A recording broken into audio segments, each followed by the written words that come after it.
Hey guys, welcome back to channel. நீங்கள் நம்ம என்ன பார்க்க போகிறோம்னா இட்லி குருமா தான் பண்ண போகிறோம். அதுக்கு ஒரு கடாயில் எண்ணெய் ஊற்றிட்டு அந்த எண்ணெயில் கடுகு, அதுக்கப்புறம் சீரகம் சேர்த்துக்கலாம்.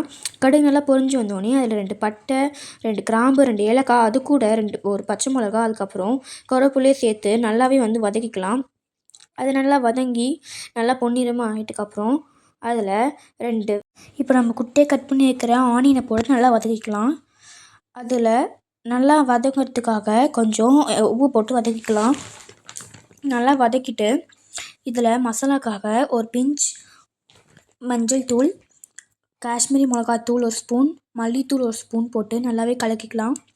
ட்ரையாக தான் இருக்கும், ஸோ நம்ம அதில் கொஞ்சம் ஆயில் ஊற்றி கலக்கிக்கலாம். அது போக இதில் நம்ம குட்டியை கட் பண்ணி வச்ச தக்காளியை போட்டு இன்னும் கலக்கிக்கலாம். வதக்கிட்டு இப்போ தண்ணி ஊற்றி இன்னும் கொதிக்க விட்டுடலாம். இப்போ நம்ம தேங்காய், சோம்பு, பொட்டுக்கடலை போட்டு அரைச்சி வச்சதை இப்போ அதோட சேர்த்து நல்லா கலக்கிக்கலாம்.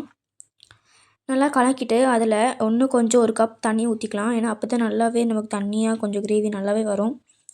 தண்ணி ஊற்றி கொதிச்சிட்டுக்கப்புறம் அதில் 2 முட்டை சேர்த்துக்கலாம். நீங்கள் முட்டை சேர்க்க விருப்பம் இல்லைன்னா நீங்கள் அப்படியே கூட சாப்பிட்லாம், ரொம்பவே சூப்பராக இருக்கும். முட்டை போட்டு நல்லா இன்னும் கலக்கிக்கலாம். இப்போதைக்கு நான் 2 முட்டை போட்டிருக்கேன். முட்டை போட்டு கலக்கி கொதிச்சிட்டுக்கப்புறம் சூப்பராக நமக்கு குழம்பு ரெடி ஆயிடும். இப்போது நம்மளோட இட்லி குருமா சூப்பராக ரெடி ஆகிடுச்சு. இது நீங்கள் சாப்பாடுக்கு, அதுக்கப்புறம் தோசைக்கு, சப்பாத்திக்கு, இட்லிக்குன்னு சொல்லிட்டு எப்படி வேணால் சாப்பிட்லாம். தேங்க்ஸ் ஃபார் வாட்சிங். இந்த வீடியோ பிடிச்சிருந்தா நீங்கள் மறக்காமல் லைக் பண்ணிட்டு ஷேர் பண்ணிடுங்க. பாய்.